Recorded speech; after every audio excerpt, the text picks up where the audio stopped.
Katrina, Halili at Katia Loves. Condo tour, wow, ang galing. Mag-invest si Mommy Cat para kay Katie. At the age of 13, may condo na si Katia Loves natin. Hello mga my loves! Nandito po kami ngayon sa Twin Lakes at itutur ko po kayo sa condo ni Katie. Tara! Tara!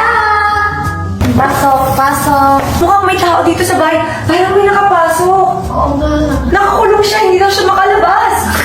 Sino ba to? Ba't may tao dito, anak? Oh my God! Ba't ka nakulong? Hindi na bumuksan dito sa labas.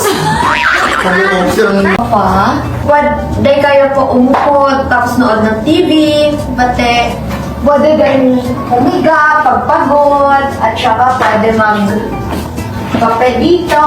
Wow, pwede magkape daw doon kasi may mesa. Pwede po magkape dito at saka maganda po ang view dito.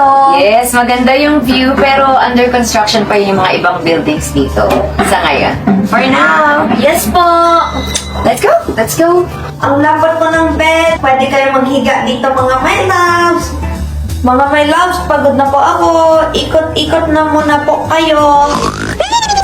Kitchen naman natin mga my loves. Kompletong-kompleto ang mga gamit natin. Lalo na pag gusto nyong magluto. Tapos may toaster, may rice cooker, may microwave.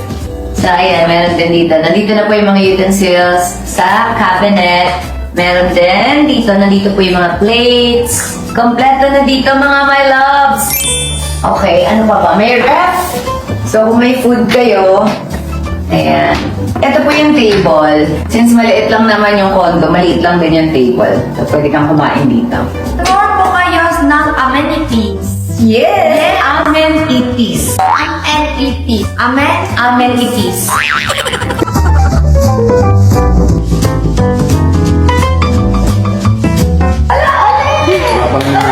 Si Mama, ang galing ko naman. Yes po. Ito tour kayo ni Katie. Ay, italing natin sila sa pool na. Kailan na. Ayan, lulunit na sa pool. Mga my loves, ito na po yung pool.